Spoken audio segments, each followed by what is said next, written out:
मित्रांनो, आपण या सेशनमध्ये थोडा आपण इंडेक्स बद्दल जाणून घेऊया. तर पहा, जे देशाभरामध्ये जगभरामध्ये जे मार्केट चालतात, ह्या मार्केटला रिप्रेझेंट करणारे म्हणजे मार्केटची दिशा दर्शवणारे काही इंडेक्स बनवले गेले आहेत. ते इंडेक्स म्हणजे काय आज आपण पाहणार आहोत. तर पहा, देशाभरामध्ये जे काही शेअर बाजार आहेत, त्या शेअर बाजाराचा परफॉर्मन्स आपण कसा जज करू शकतो. म्हणजे पहा, आपण म्हणतो मार्केट वरती गेलं किंवा मार्केट खाली आलं. तर मार्केट वरती गेलं, मार्केट खाली आलं, याला काहीतरी बेस असणं गरजेचं आहे, बरोबर. तर हा बेस कोणत्या आधारावर ठरवला जातो. तर हे इंडेक्स जे असतात, ते इंडेक्स रिप्रेझेंट करत असतात पूर्ण आपल्या मार्केटला. ठीक आहे. तर आपण आपल्या इंडियन स्टॉक मार्केटचे काही इंडेक्स पाहणार आहोत. तर त्याच्यामध्ये पहिला महत्वाचा इंडेक्स आहे निफ्टी 50. आता हे महत्वाचे इंडेक्स का पाहतोय, तर याच्या ऑप्शनमध्ये मोठ्या प्रमाणात ट्रेडिंग चालते, म्हणून आपण हे दोन इंडेक्स पाहणार आहोत. तर पहा, हा जो निफ्टी 50 आहे, तर निफ्टी 50 हा जो इंडेक्स बनवला गेला आहे, तर त्या इंडेक्समध्ये साधारणपणे 50 स्टॉक वेगवेगळ्या सेक्टरमधून घेतलेले. आपण मनी कंट्रोल ह्या ऍप्लिकेशनचा वापर करून आपण पाहणार आहोत की कोणते कोणते स्टॉक असतात, कोणते नाही. ते हे सगळं काय आपल्याला त्या ऍप्लिकेशन मध्ये पाहायला भेटणार आहे. ठीक आहे. तर 50 वेगवेगळ्या क्षेत्रातील शेअर्स निवडून हा निर्देशांक, हा इंडेक्स बनवला गेला आहे. आणि ह्या निर्देशांकातून आपल्याला आपल्या बाजाराची दिशा समजत असते, बरोबर. म्हणजे तो निर्देशांक वाढला तर आपला शेअर बाजार वाढलाय, आणि तो खाली गेला तर आपला शेअर बाजार खाली आलाय, हे आपल्याला त्याच्यावरून रिप्रेझेंट होत असतं. ठीक आहे. तर पहा, मी पुढे तुम्हाला नोट्समध्ये तुम्ही पाहू शकता दिलेलं आहे की यामध्ये प्रामुख्याने काही महत्वाचे सेक्टर आहेत की ते खूप महत्वाचे आहेत. आपल्या अर्थव्यवस्थेला सर्वात महत्वाची बुस्टिंग करणारे, सर्वात महत्वाचं हे जे क्षेत्र आहे ते आपण पाहणार आहोत. याच्यामध्ये पहिलं सेक्टर आहे ते म्हणजे बँकिंग. ठीक आहे. बँकिंग सेक्टर जे आहे ते आपल्या अर्थव्यवस्थेतील सर्वात महत्वाचं क्षेत्र आहे. आणि या आधारावर देखील शेअर बाजारामध्ये मोठ्या प्रमाणात अप्स अँड डाऊन्स दिसून येतात. तर बँकिंग सेक्टरला सर्वात जास्त वेटेज तिथं दिलं गेलेलं आहे निफ्टी 50 मध्ये. त्यानंतर तुम्ही पाहिलं तर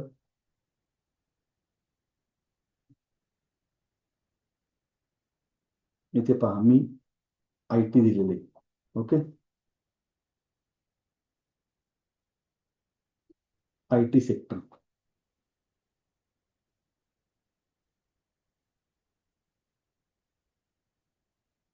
ठीक आहे. इन्फॉर्मेशन टेक्नॉलॉजी ह्या सेक्टरला देखील खूप महत्वाचं स्थान दिलं गेलेलं आहे. आणि त्यानंतर थर्ड सेक्टर आहे ऑइल अँड गॅस. म्हणजे हे तीन सेक्टर जे आहेत, ह्या तीन सेक्टरला एकूण जवळपास 60 ते 65% महत्व दिलं गेलं आहे. याच्यामध्ये व्हेरिएशन देखील होत राहतं, ते आपण पुढे पाहणार आहोतच. पण सर्वात जास्त वेटेज, ठीक आहे, याच्यामध्ये व्हेरिएशन होऊ शकतं, चेंजेस होऊ शकतात. जर आपण मनी कंट्रोलमध्ये पाहिलं तर याच्यामध्ये जे चेंजेस असतील ते चेंजेस तुम्ही तुमच्या नोट्समध्ये त्या पद्धतीने करून घ्या. ओके. तर सर्वात महत्वाचं काय आहे, तर बँकिंग हे सर्वात महत्वाचं पहिलं सेक्टर आहे. त्यानंतर आय टी, बँकिंग 2 नंबरला, आय टी 3 नंबरला आहे, ऑइल अँड गॅस. तर हे तीन महत्वाचे सेक्टर जे आहेत, ह्या सेक्टरवरती आपण कंटिन्युअसली ऑब्झर्वेशन ठेवणं खूप गरजेचं असतं. कारण पहा, मार्केटचा इम्पॅक्ट होतो कसा, नाही कसा, हे आपल्याला जे समजतं, ते मात्र हे महत्वाचे तीन सेक्टर जे आहेत याच्यामध्ये कोणती मुवमेंट होती ह्या आधारावरती आपल्या मार्केटची दिशा ठरत असते. ठीक आहे. पहा, वरील तीन क्षेत्रामध्ये होणारे बदल आपल्या मार्केटवर परिणाम करत असतात. ओके. म्हणजे काय आहे की बाकीचे जे शेअर्स आहेत ते शेअर्स अल्टिमेटली पाहायला गेलं तर ह्या सेक्टरला फॉलो करत असतात. ठीक आहे. त्यानंतर बँकिंग हे आपल्या अर्थव्यवस्थेचे हृदय आहे. आता पहा, एक आपली ह्युमन बॉडी जी आहे, ह्युमन बॉडीला ज्या काही महत्वाच्या गोष्टी आवश्यक आहे किंवा जे महत्वाचे पार्ट आहेत, त्या पार्टला थोडं रिप्रेझेंट मी कनेक्टेड केलेलं आहे आणि त्या बेसवरती ह्या सेक्टरचं आपल्या अर्थव्यवस्थेच्या आपल्या अर्थव्यवस्थेसाठी किती महत्वाचं स्थान आहे ते मी सांगितलेलं आहे. जसं मानवाला हृदय म्हणा, मेंदू म्हणा किंवा जे रक्तवाहिन्या म्हणा, याच्याबरोबर मी याचं कम्पॅरिझन केलेलं आहे.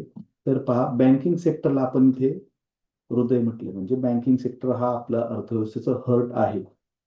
ओके. तर आय टी हा मेंदू आहे.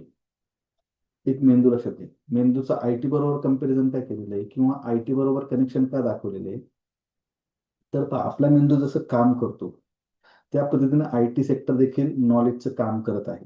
आय टी सेक्टर देखील खूप महत्वाचं सेक्टर आहे, म्हणून त्याचं मी कनेक्शन मेंदूसोबत जोडलेलं आहे. त्यानंतर ऑइल अँड गॅस, म्हणजे आपल्या रक्तवाहिनीचं कसं काम करत असतात, रक्तवाहिनी इकडून तिकडं तिकडून इकडं, त्या पद्धतीने आपलं ट्रान्सपोर्टेशन सेक्टर असेल, हे खूप मोठ्या प्रमाणात आपल्या इंडस्ट्रीला आवश्यक असणारं सेक्टर आहे. ओके. तर ते देखील खूप महत्वाचं आहे. म्हणजे ऑइल अँड गॅसच्या बेसवरती वेगवेगळे सेक्टर येऊन जातात. मग ट्रान्सपोर्टेशन असेल, पेट्रोलियम डिस्ट्रीब्युशन असेल, हे भरपूर असे सेक्टर त्याच्या अंडर येतात. बरोबर. परंतु ऑइल अँड गॅस ह्या सेक्टरला देखील इम्पॉर्टन्स आहे, हे तुम्ही फक्त लक्षात ठेवा. ठीक आहे. म्हणजे तुम्हाला निफ्टी 50 मध्ये लक्षात येईल की निफ्टी 50 मध्ये आहेत 50 स्टॉक. बरोबर. हे 50 स्टॉक कोणते आहे?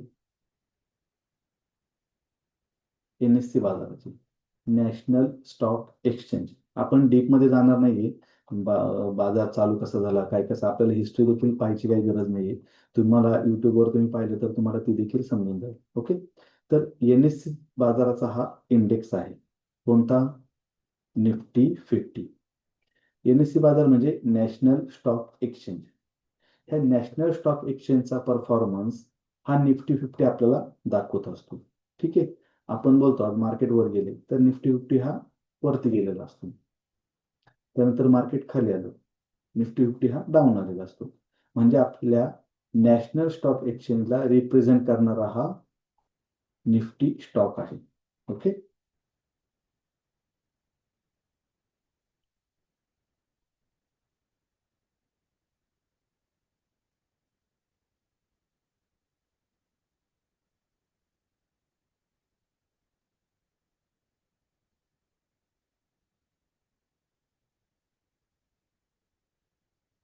त्यानंतर पहा, आपण NSE अजून एक इंडेक्स पाहतोय, पण हा इंडेक्स नॅशनल स्टॉक एक्सचेंजला नाही, तर नॅशनल स्टॉक एक्सचेंज मध्ये असणारं बँकिंग जे सेक्टर आहे, त्या बँकिंग सेक्टरला रिप्रेझेंट करणारा स्टॉक आहे. काय? Bank Nifty.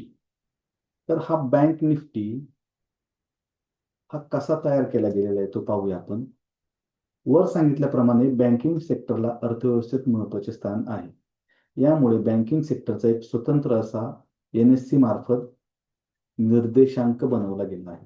National stock exchange मार्फत ह्या सेक्टरला, बँकिंग सेक्टरला रिप्रेझेंट करणारा, म्हणजे बँकिंग सेक्टरचा परफॉर्मन्स दाखवणारा एक वेगळा निर्देशांक बनवला गेला आहे.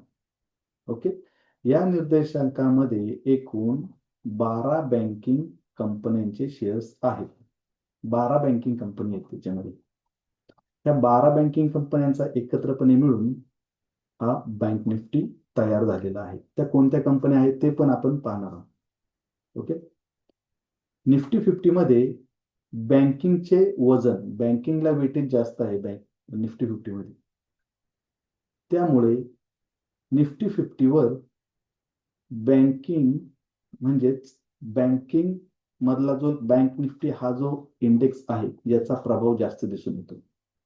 म्हणजेच काय, तर बँक निफ्टीचा जो कल असतो, तो कल इम्पॅक्ट करत असतो निफ्टी 50 वरती. ओके. समजते तुमच्या लक्षात येते का मी काय सांगतोय? म्हणजे पहा, हा निफ्टी 50 आहे आणि त्याच्यातला हा काही पार्ट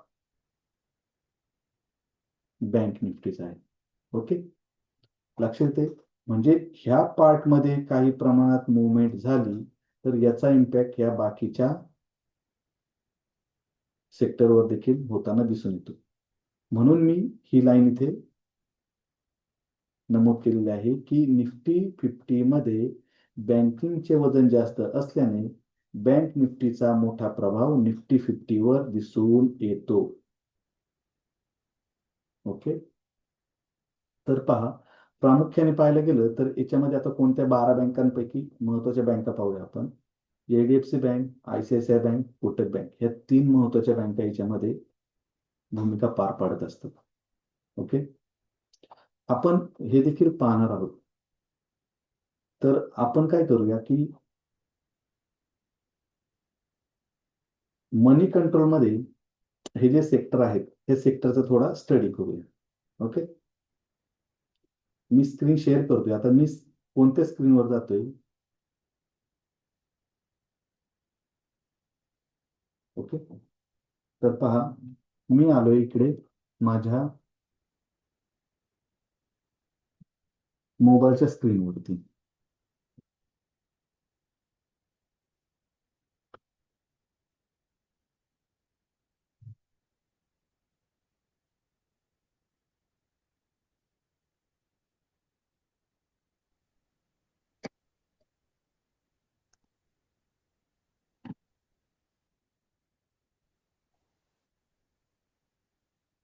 आता तुम्ही आता तुम्ही ते माझ्या मोबाईलची स्क्रीन पाहू शकता.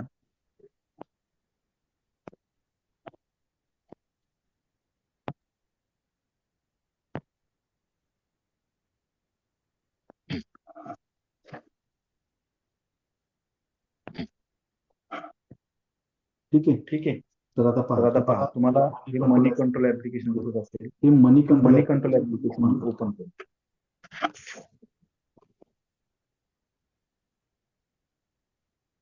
सुपर सुपर पॉवर पॉवर खूप खूप महत्वाचं ऍप्लिकेशन महत्वाचं आहे. ऍप्लिकेशन आहे हे.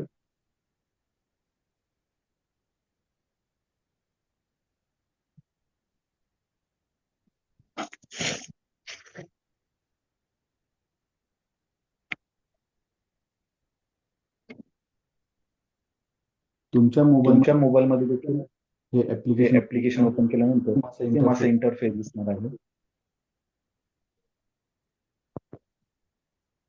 ठीक आहे. ठीक आहे, तर पहा आता तर पहा इथे आता इथे तुम्ही पाहू तुम्ही शकता पाहू शकता निफ्टी 50 निफ्टी 50 हा जो 2 हा जो 2 नंबरचा नंबरचा इंडेक्स तुम्हाला इंडेक्स दिसतोय, तुम्हाला दिसतोय.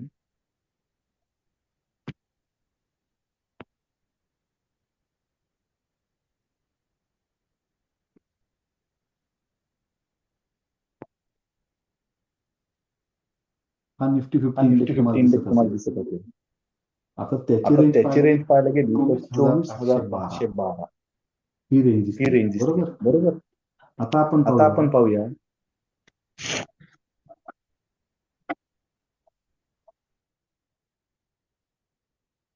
पुन्हा स्क्रीन शेअर करतोय. पुन्हा स्क्रीन शेअर करतोय.